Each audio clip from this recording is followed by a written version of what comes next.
mediante as alterações da licença paternidade. Mais uma perguntinha para vocês aí. Vocês têm que entender de lei.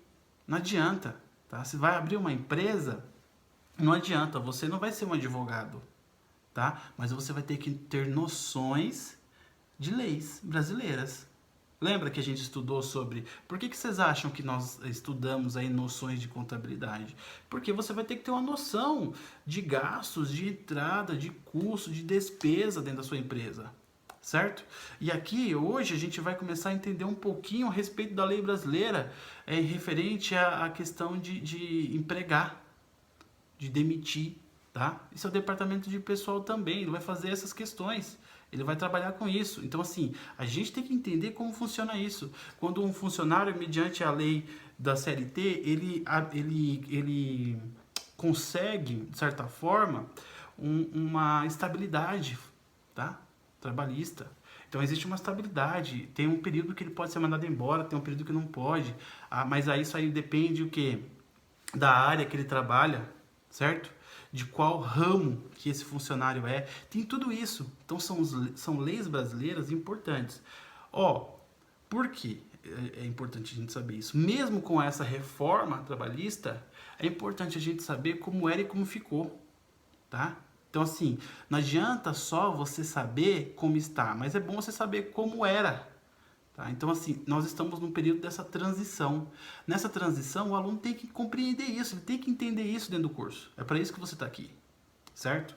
E aí nós temos aí a aposentadoria, né? Que, enfim. Então é importante que vocês façam essas leituras aqui da apostila, mas que se surjam algumas dúvidas, vocês podem pesquisar também mediante a busca, né? Na própria internet mesmo, tá bom?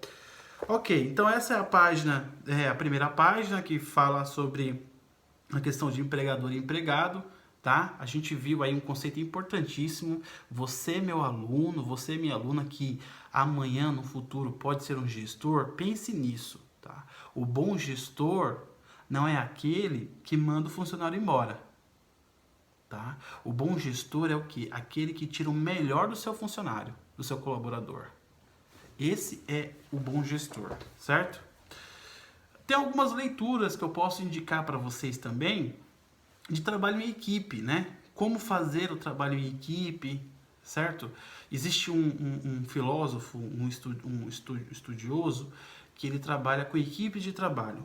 O nome desse estudioso, desse filósofo, se chama Philippe Perrenot, ou Philippe Perrenot, tá? Perrenot, ele é um autor do ramo da educação, mas ele trabalha muito com essa questão de trabalho em equipe, tá? Trabalho em equipe. E Perrenot, em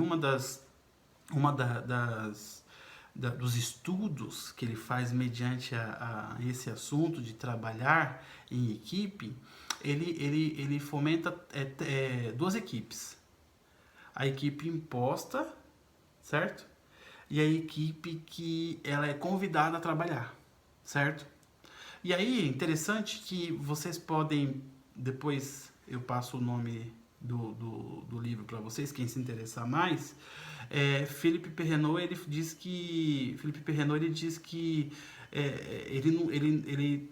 ele fala de uma equipe e fala de outra equipe. Só que no final fica bem claro pra gente que as equipes, a melhor equipe é aquela que tem traços, por exemplo, da equipe imposta, que em alguns momentos vocês vão ter que ser um pouco firmes, tá? Mas vai ter momentos também que você vai falar pro seu colaborador, olha, não, tudo bem, vai lá, faz isso, né? Você vai ensinar o seu colaborador a pesquisa, o estudo, a leitura, tá? Tudo isso vai fazer ele crescer. E quando o seu colaborador cresce, a empresa cresce junto com ele, com vocês, certo? Por quê? Porque o erro, cada dia que passa, vai diminuir. E o erro diminuindo, a ideia é que o trabalho só melhore, só cresça, certo? Bom, página 7, então, ó, uma diquinha aí para vocês, pesquisar na internet, aí a quarta dica já, né? O quarto exercício, tá? Da aula equipe imposta, certo? E a equipe convidada ao trabalho. Que são essas equipes, tá bom? Muito bem, na página 7 nós temos o trabalhador autônomo, tá? O trabalhador autônomo é aquele trabalhador que ele nada mais é que ele trabalha por ele mesmo. Então ele não tem chefe, tá? Ele que se gerencia. Ele é o contador dele, assim, de certa forma, né? É ele por ele. Vamos ler um pouquinho aqui, ó. Vai na página 7 e diz assim, ó. É o trabalhador independente que presta serviços sem qualquer subordinação. É o trabalhador que, por conta e risco próprio, presta serviços de forma pessoal e direta. Não se aplica ao trabalhador autônomo o regime jurídico dos empregados em geral. Então, ele não tem, o empregador autônomo, ele não tem aqueles direitos lá, da licença paternidade, um terço de férias, ele não tem isso. Tá? Ele não tem isso. No Brasil hoje, estima-se que existem mais de 30 milhões de trabalhadores autônomos. Tá? Esse número, quando eles dizem 30, pode jogar aí muito mais que isso, certo? Então existem milhares de brasileiros hoje que são trabalhadores autônomos, tá? E aí nós, por exemplo, nós temos aí geralmente o trabalhador autônomo ele presta serviços, por exemplo, um Uber é um trabalhador autônomo, uma pessoa que faz consertos, por exemplo, de geladeira, enfim, e essas profissões, tá?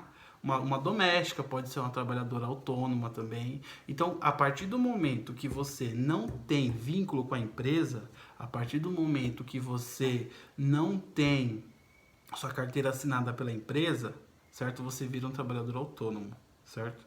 E aí, mais pra frente, eu vou falar com mais calma para vocês sobre as outras formas de empresas, tá bom?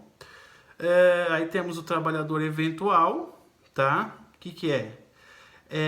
É aquele que presta serviços a uma empresa em caráter transitório, tá?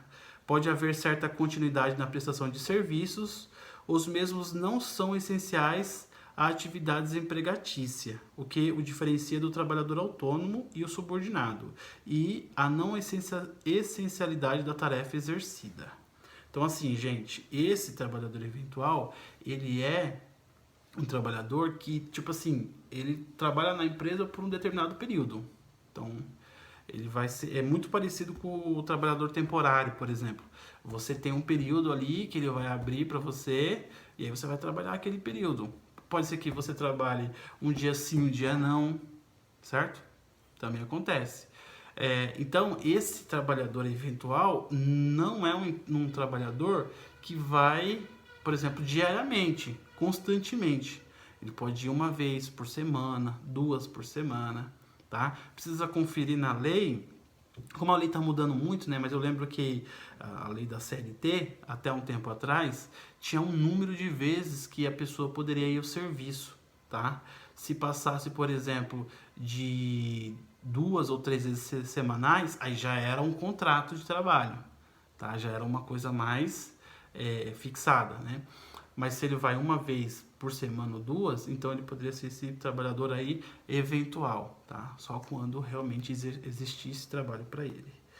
Bom, então, eu quero que vocês, o quinto exercício vai ser o seguinte, eu quero que vocês leiam cada tipo de trabalhador e façam um mini texto rápido, uma explicação de 2 linhas.